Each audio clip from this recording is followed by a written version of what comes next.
They're having that over deck game the other day. Yep. I mean, he's one of the most talented big men in the league, and when he's right, but you just worry about him playing back-to-backs, being able to play consistent games, but, you know, he's a special talent, and I like when he's not selling for the three-point shot, being aggressive, taking it to the Rizak. And booming on his former teammate, Rashawn Holmes. Rizak. Of course. Hornets and Pistons, Devontae Graham lobbing one up for Malik Monk. Malik Monk's the highlight here, but shout out to Devontae Graham. Anyone that watched him at the University of Kansas thought, all right, he might be the 9th or 10th man on NBA team one year. He is having a better season this year than I ever thought he could in his NBA career. Malik Monk, obviously, first-round pick from a couple years ago. Nice play by him. Bulls and Warriors, Zach LaVine cocking it back to finish the slam over Willie Cauley-Stein.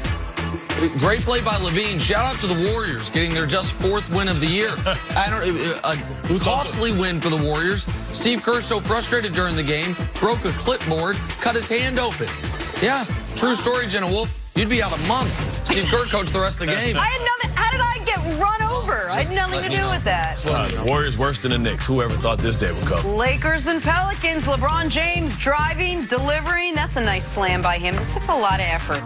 Congratulations on 33,000 points. I mean, come on. This guy's just a model of consistency. He's a brick house. I mean, he's a guy that you could always count. No load management is going on with No load management with LeBron, and they needed every last one of his points last night. They were down 15 in this basketball game that we're going to talk about right now. Here we go. Sticking with that Laker team. Anthony Davis called his return to New Orleans the game of the year for him.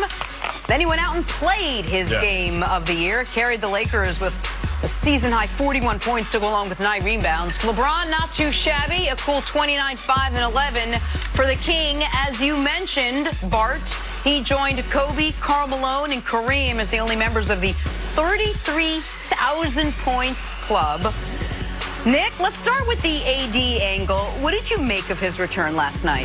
Well, they almost spoiled it by trying to focus on it so much. The Lakers were focused on one thing in the first 3 quarters of this game. Not defense, certainly not defense in the first half, and really not until the end of the 3rd quarter, and not on running their offense. They were focused on Anthony Davis getting as many points and touches as possible in an arena where he was being booed every time he touched the ball. He was booed through introductions, and they were amazingly able to accomplish both goals. They had a great 4th quarter where they were able to win the game, and Anthony Davis was great. I mean, what do you have? 41 points to go along with 9 rebounds. He got to the line, not early, but got to the line late in the game. Last 5 seconds. And the last 5 seconds, basically. exactly 3 right. or 4 from the line. He was in the last, exactly right. 3 or 4 of the line to ice the game, including a steal to ice the game critically late after he had missed 1 free throw. So Anthony Davis was great, and Anthony Davis hadn't had a monster game since his 40-20 game a few weeks ago. He had played really well, but not a monster 40-plus point night.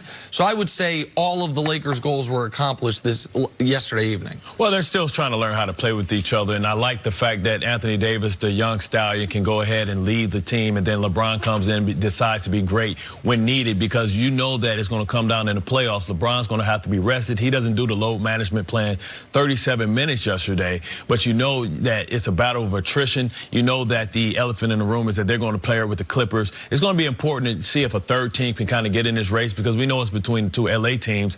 It's going to be interesting to see if a team like the Houston Rockets go get Iguodala to try and be able to match up and get some more defense, but they're above the rest of the teams in the Western Conference. Well, one other thing, listen, Lakers got to be careful now in this regard. They have played with they are each game ratcheting down the minimum required attention to detail and effort in order to get a win. Yeah. They stole a win against Memphis, the game against OKC. They are basically going full throttle for moments, and that's been enough. They have had 4 games this year where they're down 15 points. They're 4-0 in those 4 games. The best start to a season in those circumstances in almost 15 years.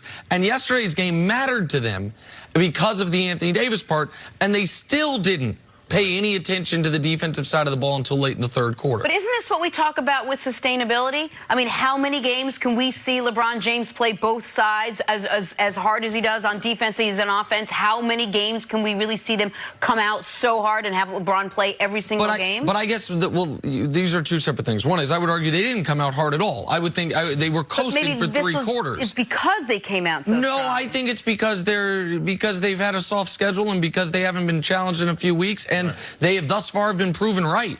Thus far, they have been proven, okay, we'll turn it on for 6 minutes, late in the third, early in the fourth, and that will be enough. The question about, you are much more concerned about LeBron's sustainability than I am. Right. LeBron is the most durable athlete we have ever seen. Age is undefeated. Okay, but he's in year 17, but he's not even, he turns 35 in a month. He's not a 40-year-old athlete. And he is a guy who is the most rested he has been at any point in his career because of the no postseason last year. So, listen, the reason I mention it, the Lakers are going to lose to a bad team coming up because there's going to be a team where they try this against and then they hit a bunch of threes in the fourth quarter, they being the opposition, and they lose. But right now, the last few games, they've been coasting early, turning it on late. All right, let's talk about how impressive, speaking of LeBron, 33,000 points. What did you make of how impressive his feat was last night? I mean, just a model of consistency. You can't think of one year with LeBron where his production dropped. Now, you see that maybe he's saving some on the defensive side of the ball, but he's earned that right. I think that his ability to make his teammates around him better puts him on the Mount Rushmore. And, I mean, the conversation continues to get closer and closer about who's the best player to ever put on a pair of shorts between him and Michael Jordan. The difference is he needs a couple of more titles. I think a championship in Los Angeles submits his place as basketball royalty and arguably the best player to ever play. Well, and this is just another, it's not the 33,000 points. We knew he was going to get that. And just like we know he's going to pass Kobe, eventually Karl Malone and Kareem Abdul-Jabbar, he's going to finish as the all-time leading scorer, third all-time in assists, more All-NBA teams than anybody, more All-Star games than anybody, more games, more minutes. He already has every single playoff record, points, assists, steals, all of it. But it is things like this that when people start evaluating the greatest players ever, like when we evaluate Wilt versus Russell, none of us saw it. And so you basically just have to look in the record books. You have to read what people were saying in real time and make your evaluation from there. Folks that didn't see LeBron or Michael 50 years from now, when they look at the record books, they're going to say, how was this ever a discussion? LeBron James didn't just become the 4th player ever to 33,000 points yesterday. He, of course, became the youngest player to 33,000 points. He has been the youngest player for every 1,000-point mark the NBA has. 1,000, 2,000, 3,000, all the way up to 33,000. The youngest guy to do it was LeBron. He'll be the youngest at 34, 35, 36, 37, 38. Then he'll be the first to 39,000 and the only person ever to hit 40. And it just adds to the list. And if and when, and I think it's more win than if, he wins a championship with the Lakers, he'll, of course, be the first guy to ever win titles with 3 different teams as the best player on 3 different teams.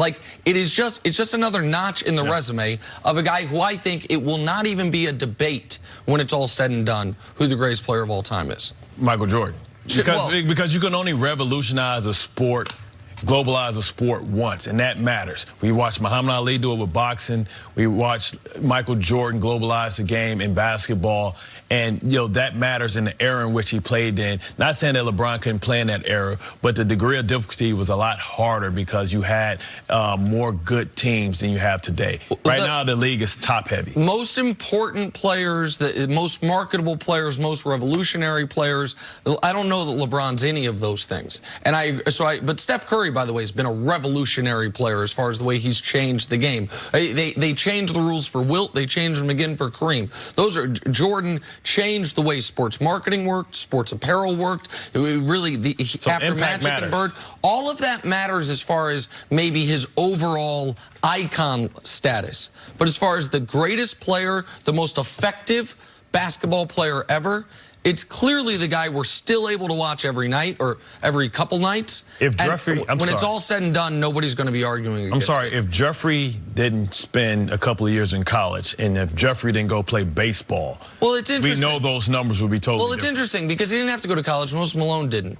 And yet, when he first came into the league, so if the whole argument is, if he hadn't gone to Carolina, he would have all these records, well, then his rookie year, he would have come in averaging 27 because his rookie year was LeBron's 4th year, but he didn't. Like this whole, well, these other guys didn't go to college. Until recently, you didn't have to go to college. And Kobe didn't go to college, KG didn't go to college, Moses didn't go to college. None of them did what the greatest player ever has done.